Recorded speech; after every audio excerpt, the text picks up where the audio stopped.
It was great news for Indian chess fans, especially Vishy Anand fans. I think both are the same. Yeah, if you are an Indian chess fan, you are most certainly Anand fan. When he won the 8th round of Tata Steel Masters against Shakhriyar Mamedyarov, and the game was simply terrific. I'm going to show you some of the key moments and also tell you what is the secret of Anand's tactical awareness, tactical fitness that he has. But first, let's just see what he managed in the game. So he opened his game with e4 and it was a Caro-Kann. And to the advance, people earlier used to play bishop f5 exclusively. But after knight f3, e6, bishop e2, these lines are becoming quite tedious for black to handle. And so c5 has been gaining in popularity. Black wants to hit the center immediately. Okay, Anand took e6, knight f3.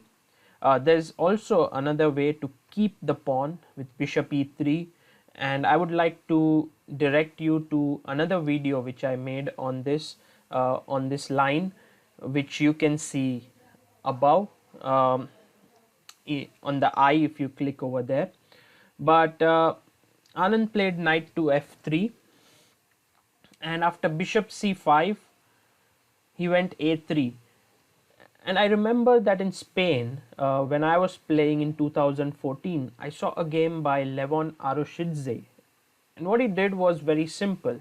He played his knight out to f3, he played a3, he put his bishop to d3, he played b4, he castled. Not in the same move order, but I'm just trying to give you an idea of the setup. Knight bd2 and bishop b2. And then, he had ideas of c4 break. This is in general pretty potent weapon for white players. I think you should definitely have a look at it. Knight e7 was Mamedyarov's response. What he wanted to do was quickly get his knight to g6, because usually black players play knight c6, but these top GMs always have something under their sleeve. So knight g6, castles, knight bd2, knight c6, b4, bishop b6. Now here is where I would like you to take a pause and try to think, what would you play here as white? Okay, now I'm sure you saw that this pawn over here is hanging. So the possible moves are rook e1, but this doesn't work, or I would say it's not the most ideal, because of the move f6. And suddenly you start feeling, why did I move my rook from f1? Because there's this bishop breathing down on f2 and suddenly the rook opens up. So that's why rook e1 doesn't look the best. And if you play bishop b2, I think already knight f4 comes pretty strongly and you begin to face some problems over here. So what Anand did was very, very anti-intuitive, but at the same time, if you look at other moves are not working, then it's very intuitive. He took on g6, and after fg6, which I would say for Mamedyarov is the most natural move. He is an active player. He likes to have his pieces flowing in the position, and so activating his rook definitely makes a lot of sense. Knight b3, and here bishop d7. According to Anand, this was the key, you can say, mistake by Mamedyarov, because he was expecting a5, and after b5 you have a4. This is always these little tricks which these GMs are excellent at spotting. After bc ab, white has this move c7, queen to c7, and cb3.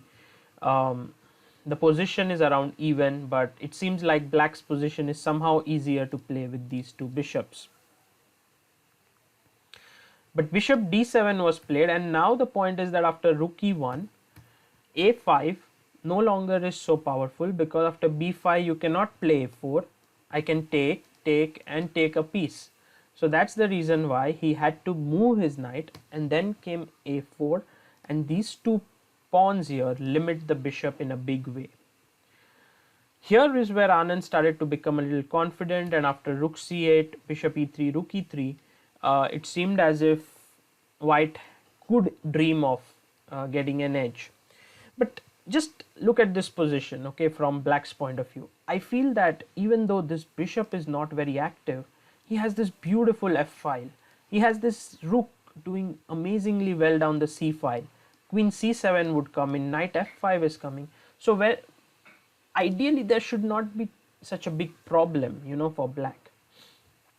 And that's true, computer agrees to it that black is doing absolutely okay. And now here queen c7 is what I would have chosen. You are attacking the c2 pawn, looks like a fine move, but Mamedyarov once again very active, goes for g5. He wants to play g4, and so Anand plays his pawn to h3, and here he has a small trick under his sleeve, which is queen d2, attacking the pawn on a5 and the pawn on g5. Such moves are easy to miss.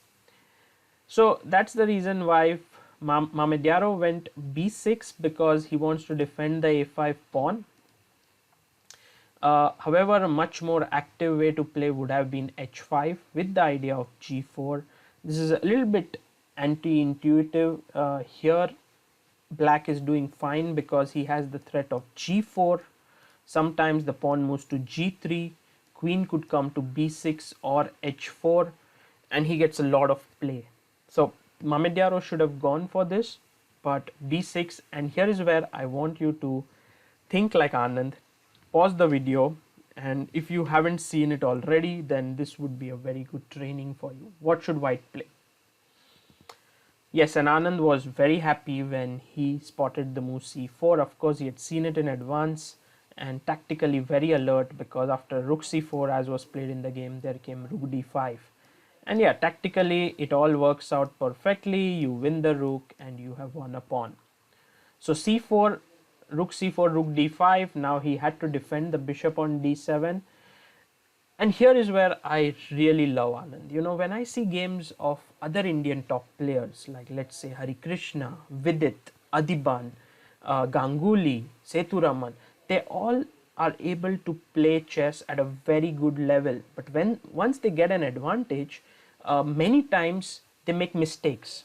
I'm not talking about their opponents being say 2200, 2300 or even 24, 2500 players. I'm talking when they face the absolute elite players about 2700, they make errors. But when Anand is playing, you can be sure that let's say around 70 to 80% of the times he will convert his edge, and that's because he has done it multiple times against strong opponents. He knows what is the right temperament required when you have a winning position, and that's the reason why he can do it so well. So he first brings his rook back to d3, and after g4, which was not the best move here, knight d2 came. It's a human move, attacking the rook and also opening up the attack on the g4 pawn.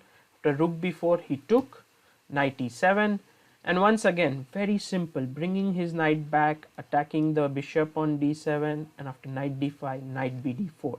You will see that how Vishy is putting all of his pieces in good positions. Rook f4, the critical mistake in the game, but already it was pretty bad. Knight c2, attacking the rook here, and then rook e4 came, and once again I would say pause the video and find the best move for white. Well, I'm sure that you could spot it this time. Rook takes d5, an excellent move. Second time that rook d5 is strong, and here Mamedyarov resigned because after queen d5, if you were to play king h8, just rook d1, and or this bishop is hanging, and if you can't go back and defend, your rook would hang. Even there are threats of e6 in the position. So in short, the game was over after rook into d5. Fantastic win by Anand. And one question that would strike anyone is, how does Vishy keep himself so tactically fit even at the age of 49? I asked him this question when I met him at the Tal Memorial when I was covering that event, and he had won it, the rapid event. I asked him, how do you keep yourself tactically fit? And this is what he had to say. How do you keep yourself so tactically alert? I don't know that I do. I mean, when you're alert, and then when you're not. That's all. Yeah. Obviously, in the events where it goes well, you can start to write a book on how you do it, and then the next tournament it doesn't go so well, and then what do you say? So I think you just keep practicing and hope that at the right moment it clicks. So you see, there is absolutely no secret of being, tactically alert. The biggest secret is the harsh reality. You have to keep working hard. You need to keep doing your work each and every day, and one day or the other things will fall into place. This is what not I am not saying it. This is what a 5-time world champion is saying, and you can be sure that he is truthful in this regard. So keep working hard on chess, and I'm sure that one day or the other you will get the success you deserve.